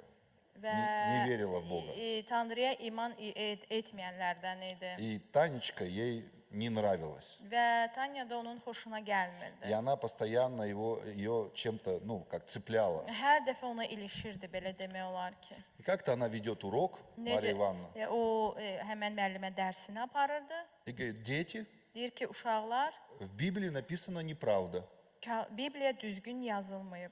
Кит не мог проглотить человека. Balıq insanı uda bilməz. А кит питается планктоном, Və o qidalanır, başqa bir balıq növü ilə qidalanır.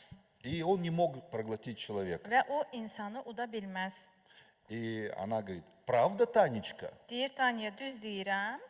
Таня встала Tanya qalxır и говорит: Мария Ивановна, və deyir, когда я приду на небо, Mariya İvanovna, mən göylərə gedəndə, в Царство Божие, Tanrının padşahlığında, я встречу Иону mən Yunusla rastlaşacağam и sproшу у него, və Yunusdan soruşaram. правда это или нет. Bu düzdür yoxsa düz deyil? И Мария Ивановна не успокаивалась. Və Mariya İvanovna sakitləşmir. Говорит: Танечка, Deyir Tanışka, а что если Иона в аду? nə olar birdən Yunus cəhənnəmdədirsə? Танечка сделала паузу O fasilə verir qız и ответила: və cavab verir. тогда вы спросите у него, Мария Ивановна. Onda müəlliməyə deyir ki, siz ondan soruşarsınız. Люби Иисуса İsanı sev, и пойдешь на небо. səmaya gedərsən. 100%. 100%. Слава Богу. İzzət Tanrıya.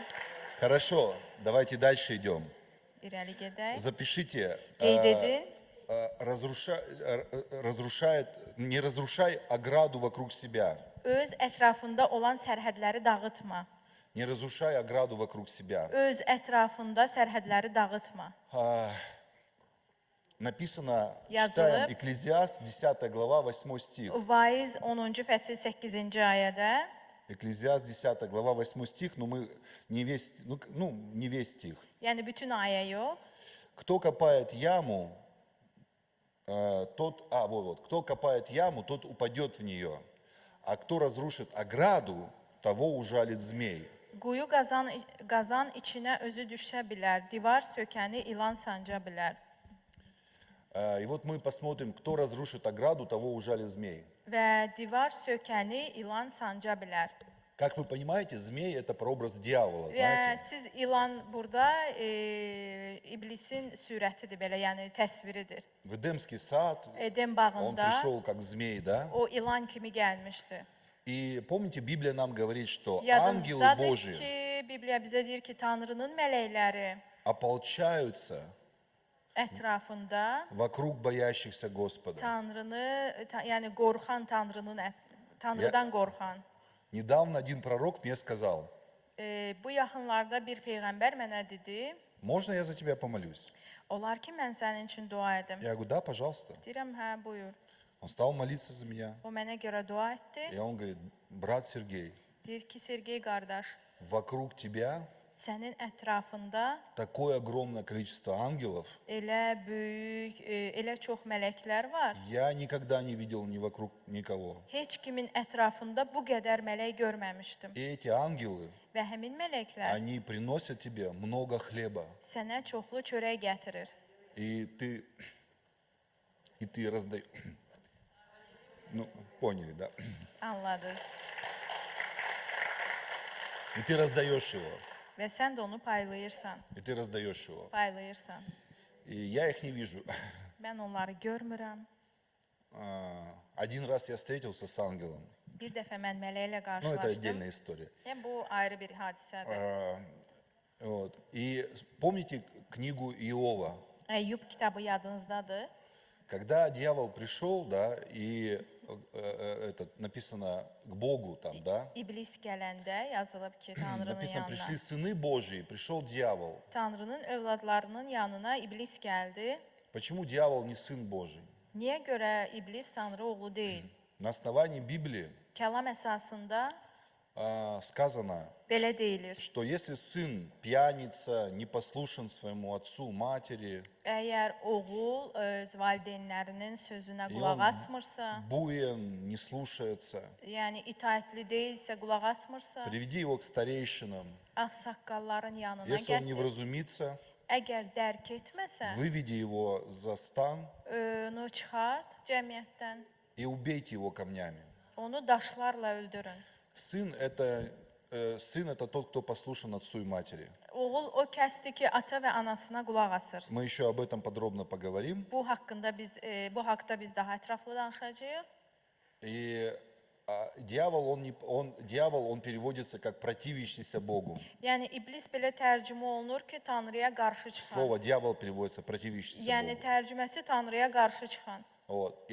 И Господь говорит ему, Və Tanrı da ona deyir: видел ли ты раба моего Иова? Sən mənim qulum Əyyubu gördünmü? Нет такого, как он на земле. Yer üzündə onun kimisi И yoxdur. он 4 характеристики говорит. Və 4 xəssiyyətindən Что deyir: богобоязненный, ну и так далее. İlahiyyədən qorxma və s. И дьявол говорит Богу, Və iblis Tanrıya deyir: а не ты ли его оградил со всех сторон? Sənmi onu hər tərəfdən əhatə etmədinmi?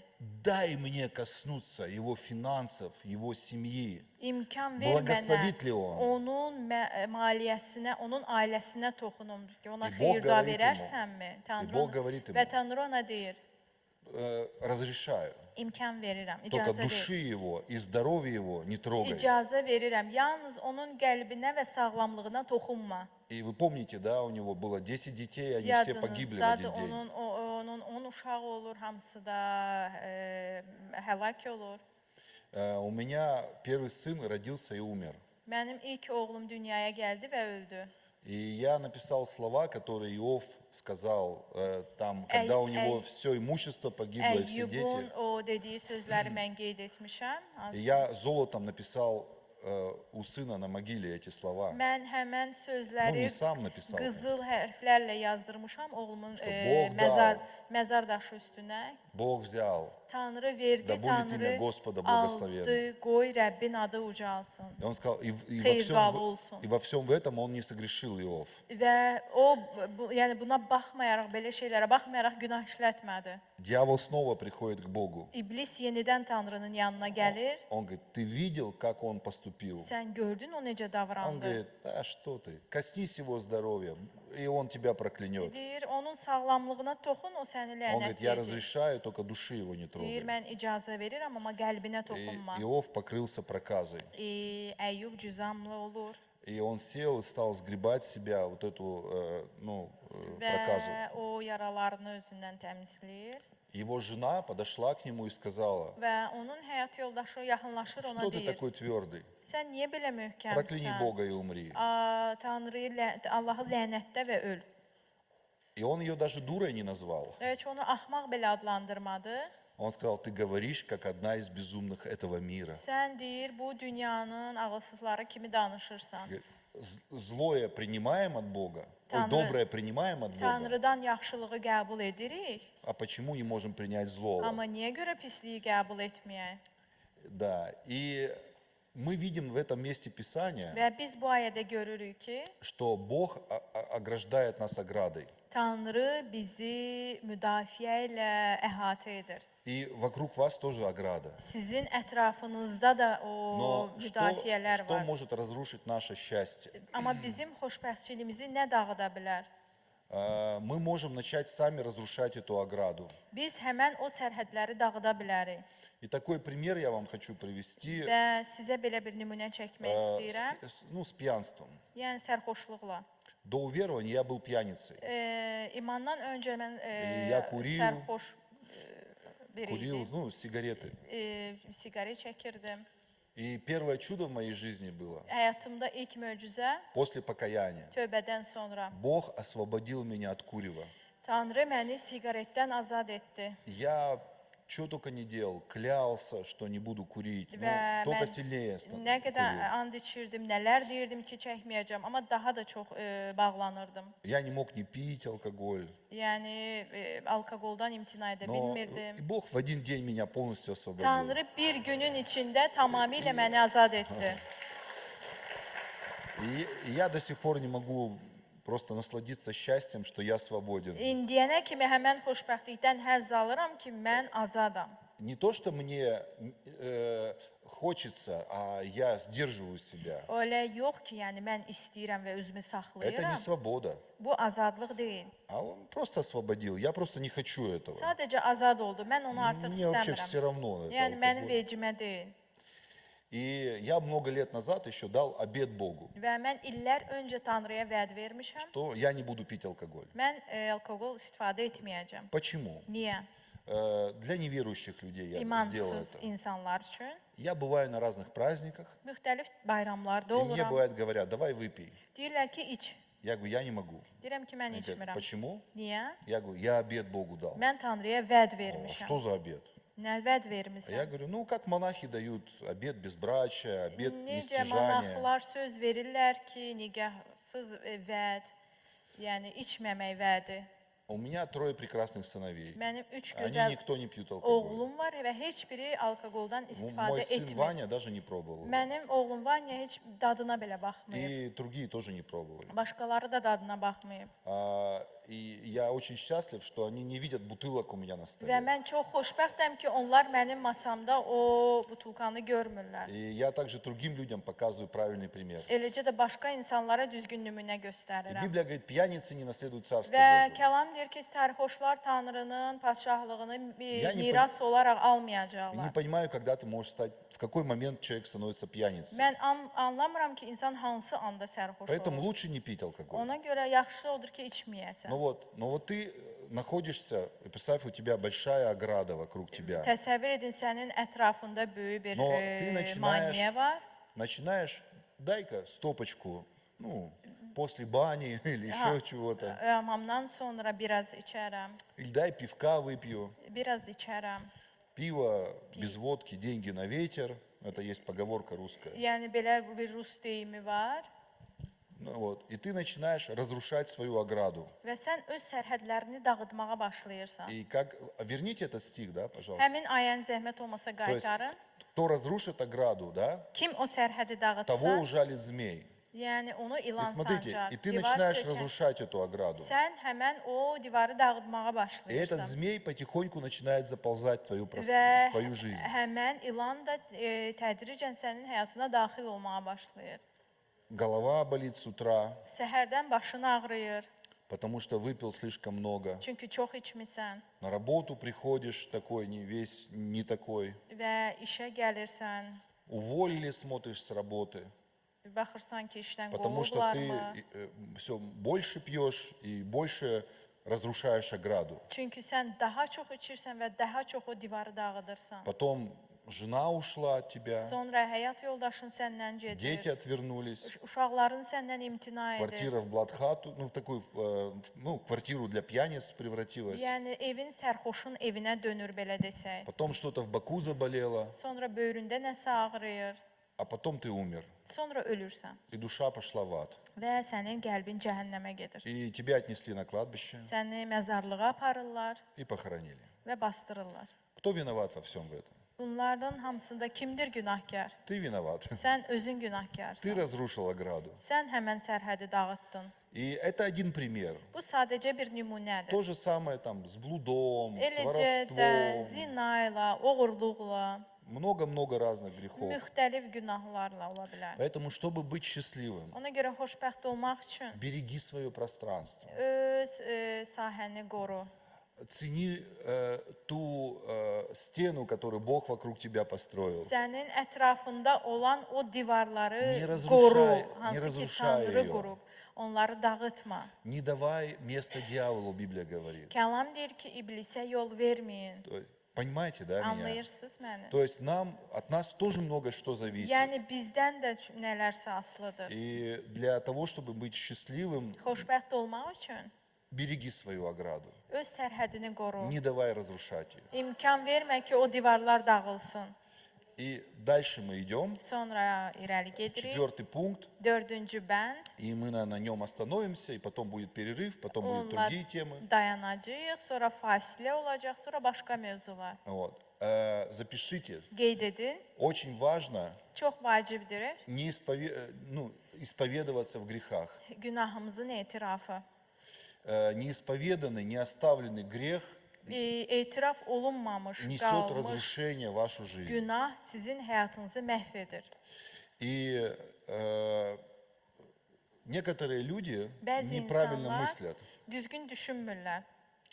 Они считают, что если он покаялся один Və раз, onlar düşünürlər ki, əgər o bir dəfə tövbə edibsə, больше ему не надо kаяться. o daha tövbə etmək ona lazım Бог deyil. покрывает все грехи, Tanrı bütün günahları örtür. и отчасти это правда. Yəni hardasa bir hissəsi bu Бог düzgündür. покрывает все грехи, Tanrı bütün günahları örtür. и Он прощает все грехи, которые ты раньше Hansı сотворил. ki sən əvvəl etdiyin bütün günahları bağışlayır. Idя по жизни, Amma həyat Мы yolunu согрешаем. gedərək biz günah и işlədirik. нам нужно периодически исповедоваться. Və biz vaxt aşırı günahlarımızı etiraf eləməliyik. Не попади в ересь, Bu küfrə düşmə. что не надо исповедоваться. Ki günahlarımızı etiraf etmək lazım deyil. Нужно исповедоваться Etiraf etmək lazımdır. за свои tекущие грехи. Öz axan günahlarına görə. И это тоже дает смирение. Bu da mütülük verir. Когда ты можешь сказать, Бог, я не Ki prав. sən deyə bilirsən ki, Tanrı, mən Господь, ola bilsin прости düzgün меня. deyiləm, ya Rəbb, məni bağışla.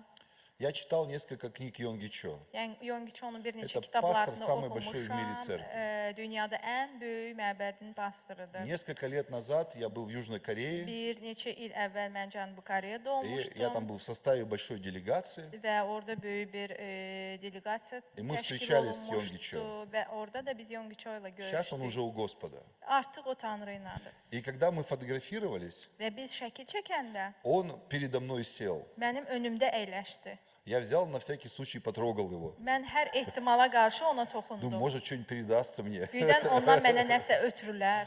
Ну, думаю, ничего не передалось. Amma belə düşünürəm ki, heç nə ötürülmədi. Ну, на всякий случай потрогал. Amma hər ehtimala qarşı ona toxundum. Йонги Чо говорит, Yongiço что deyirdi, я каждый день каюсь в грехах. mən hər gün öz günahlarımdan tövbə edirəm. Я каждый день кого-то прощаю. Mən hər gün kimisə bağışlayıram.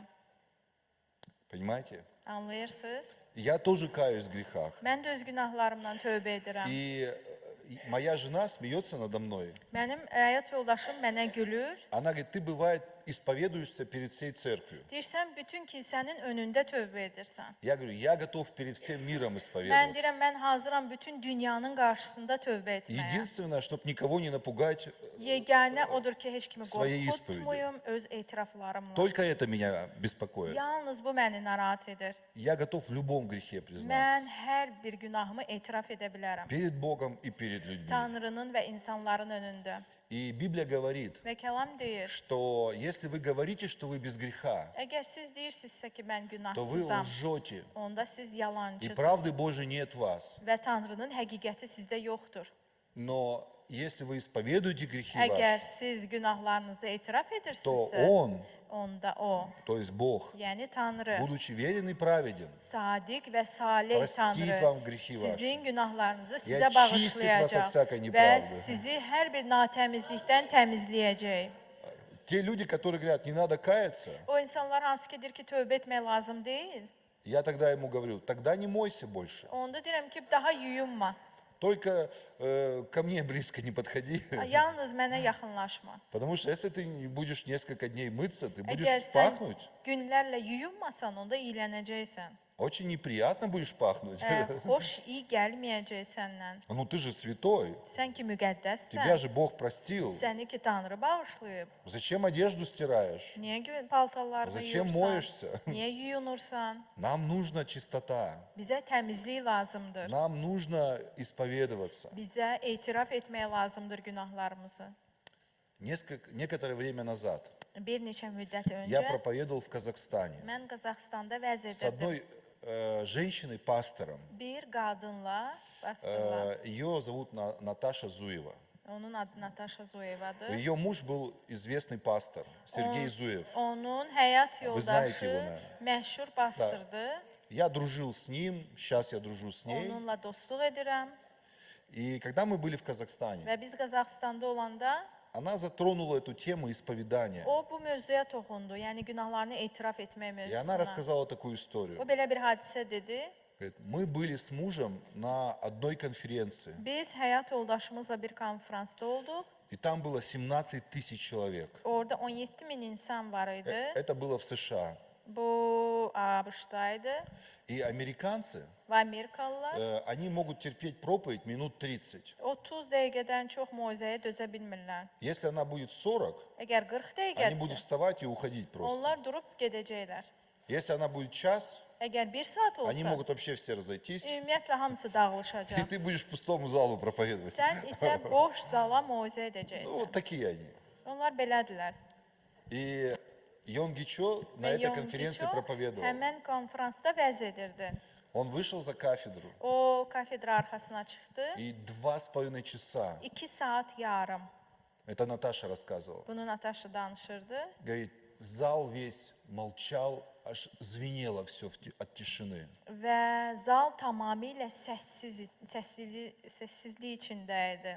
И он 2,5 часа исповедовался. Və 2 saat yarım vəz edirdi. Он плакал, Etiraf edirdi. он говорил, женщины, Və o deyirdi ki, зачем вы так открыто одеваетесь? niyə qadınlar siz niyə belə açıq Я geyinirsiniz? смотрю на вас, Mən sizə baxıram. и бывает, не всегда могу увести голову в Elə сторону. olur ki, hər zaman başımı yan tərəfə keçirə Я bilmirəm. неправильно смотрю. Mən düzgün ola bilsin, plakal baxmıram. prosto. O sadəcə ağlayırdı. Он говорит, у меня жена уже пожилая. Mənim artıq həyat И она yoldaşım спрашивает, как я выгляжу. yaşlı idi. Ну, как я выгляжу. Mən necə dözəcəm? И он говорит, и я ей вру, обманываю ее. Mən onu aldadıram. И говорю, ты хорошо выглядишь. Deyirəm, sən gözəl görsənirsən. Но она не так уже хорошо выглядит, Amma o elə də gözəl как она görsənmir. выглядела в молодости. Gəncliyində görsəndiyi kimi. И он говорит, Бог мне сказал, Və o deyir ki, Tanrı mənə dedi, сделай христианское телевидение. Məsihçi televiziya et. И он говорит, я ему говорю, Mən ona deyirəm, Господь, Tanrı, ты не видишь меня разве? məyər sən məni görmürsən? Я же glupый. Mən ki axmağam. Я вообще в этом не разбираюсь. Ümumiyyətlə bundan anlayışım Можно сказать, yoxdur. что я просто дурак. Ola bilsin demək olar ki, mən axmağam. А Бог, говорит, мне сказал, Amma Tanrı mənə dedi, а мне такой и нужен. mənə beləsi lazımdır. Не слишком умный, Elə də ağıllı yox. чтобы я говорил через него. Ki mən onun vasitəsilə Чтобы я danışa тебя bilim. использовал. Mən ondan istifadə edə Ты мне bilim. нравишься такой. Sən mənim belə xoşuma gəlirsən. И он 2,5 часа. 2 saat yarım. Потом Йонги Чо ушел со сцены, Sonra Yongiço səhnədən çıxdı. вышел ведущий, Aparıcı gəldi. А в зале была тишина. Zalda isə tamamilə səssizlik idi. Никто не ушел. Heç kim getməmişdi. И он говорит, эй, американцы, Deyir Amerikalılar, что с вами случилось сегодня? sizinlə nə baş verib? Вы же полчаса еле терпите. Siz yarım saat güclə dözürdünüz. Вы что, не заметили? Он 2,5 часа проповедовал. Siz fikir vermədiniz, o 2 saat yarımdır vəz edir. И все просто молчали. Və hamı sadəcə susmuşdu. Я очень люблю изгонять бесов. Mən cinləri qovmağı çox Но sevirəm. мне не nравится сам процесс. Həmin prosesin özü xoşuma gəlmir. Но мне нравятся люди, которые получают потом свободу. Amma insanlar azadlıq alanda mənim xoşuma Знаете, где gəlir. это в основном происходит? Bilirsiniz, əsasən harda baş verir? На исповеди. Etirafda. Я много раз изгонял бесов в колонии, в тюрьме. Mən zindanda çox cinlər qovurdum insanlardan. Человек ходит долго в церковь, İnsanlar uzun müddətdir kilsəyə gəlir. потом приходит и начинает рассказывать о своих грехах. Sonra gəlib öz günahı haqqında deyir. Даже bывает о прошлых.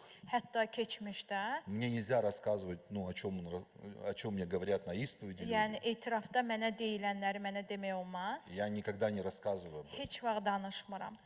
И я начинаю молиться за этого человека. Və mən həmin insana görə dua etməyə Бесы başlayıram. начинают выходить. Həmin insanlar cinlər çıxmağa По başlayır. несколько бесов выходить. Bir neçə cinlər. Не примеряйте это к себе. Özünüzdə bunu istifadə Скорее всего, у etməyin. вас нет никаких бесов. Yəqin ki, sizin heç bir cininiz yoxdur. No- Mundar ruh yoxdur Нам sizdə. нужна исповедь. Amma biz etiraf etməliyik. И я прошу открыть Псалом 31, с 1 по 5 стих. 32-ci Zəbur 1-ci ayədən 5-ci ayəyə kimi istərdim açaq.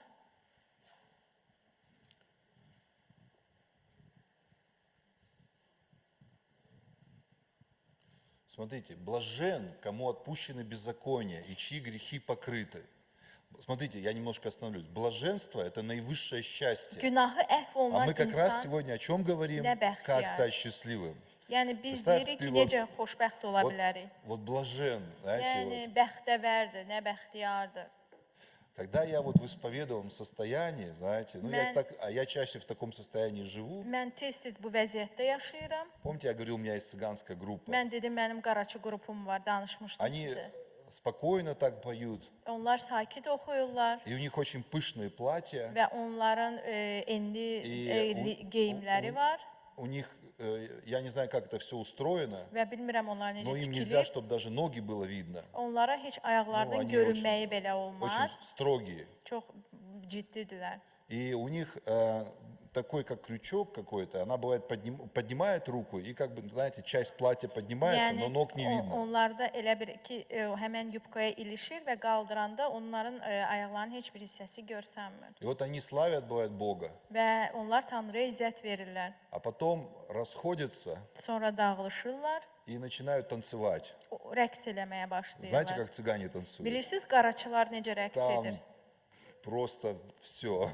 И я аж в этот момент просто пьяный стою от Духа Sadəcə Святого. elə bir ki, müqəddəs Bывает, ruhun кто-нибудь huzurundan rядом- sərxoş oluram И кто-то рядом со мной стоит, və mənim yanımda kim я dayanırsa, говорю, видишь это? deyirəm onu И там, görürsən, представьте, идет вот эта вся пляска. təsəvvür edin həmən o rəqs orada gedir. Я говорю, в моей душе это круглосуточно. Deyirəm ki, mənim qəlbimdə bu 24 saatdır. Теперь поняли, как у меня в душе, да? Anlayırsınız indi mənim ürəyimdə Очень olanı. весело. Çox şəndir orada. Вот, но это почему? Bu niyə belədir? Исповедуйся. İtiraf edin Ну и как günahlarınızı. тяжело исповедоваться бывает. Günahlarınızı etiraf edin. Стыдно.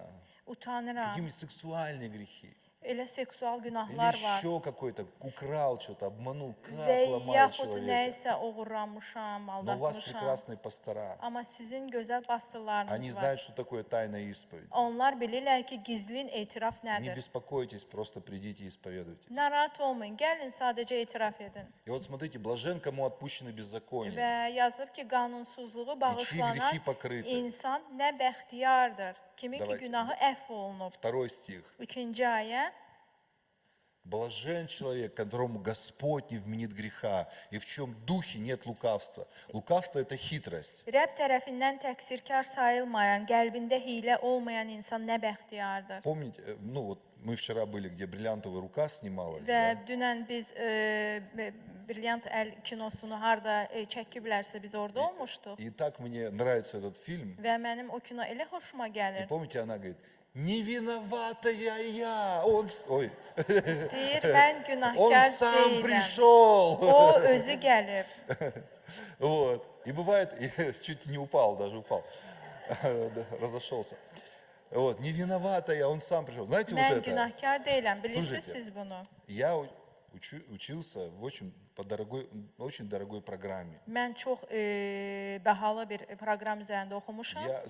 Простите, скажу это, пастор, да? Bağışlayın, amma bunu deyim. Я за свою учебу потратил где-то 100 тысяч долларов. $100,000 xərcləmişəm öz təhsilimə görə.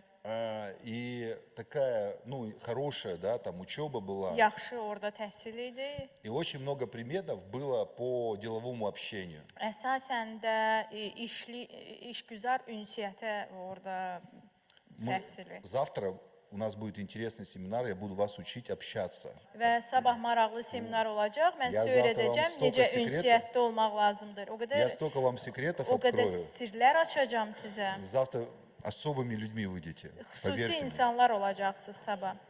Но при условии, если вы придете. Əgər o şərtlə ki, siz gəlsəz.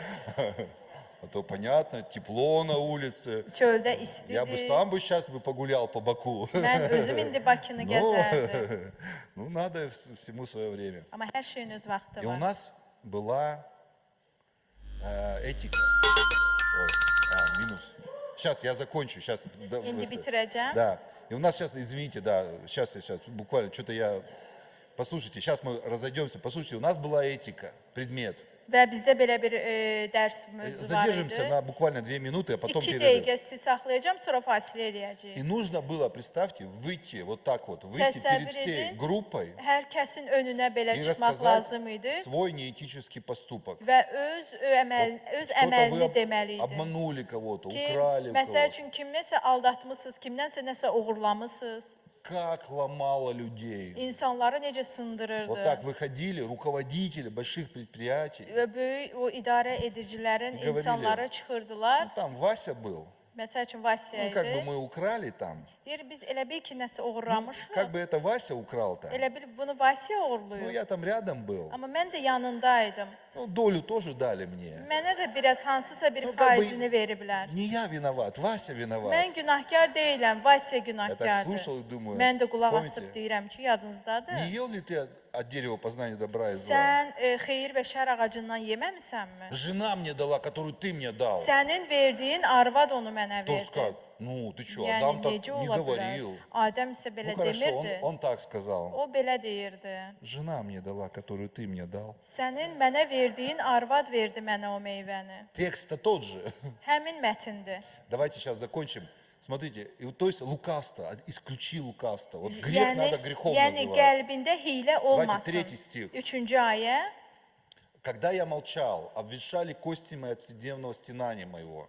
Etiraf etməkdə bütün gün nalə çəkməkdən sümüklərim taqətdən düşdü. 4 стих. 4-cü ayə.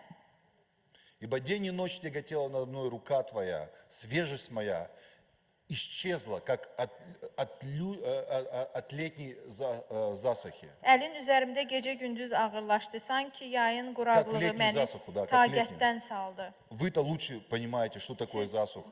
daha yaxşı anlayırsınız ki, o quraqlıq nədir. 5 стих. 5-ci ayə. Но я открыл тебе грех мой и не сокрыл беззакония моего, и сказал, исповедуй Господу преступления мои, и ты снял с меня вину Amma греха mən моего. günahımı etiraf edib Понимаете? təqsirlərimi gizlətdim. Bratья и Üsyankarlığımı Rəbbə etiraf edirəm. Ваша церковь очень сильно вырастет. Sizin məbədiniz çox güclü У böyüyəcək. вас будет очень много чудес. Çoxlu möcüzələr У olacaq. вас будет очень много знамений. Çoxlu əlamətlər olacaq. Многие из вас станут очень богатыми людьми. Sizlərdən çoxsu çox zəngin И insanlar сделайте много olacaq. для Царства Və Божьего. Tanrının səltənəti üçün işlər görəcək. Если Əgər вы будете исповедоваться. siz günahlarınızı etiraf etsiniz.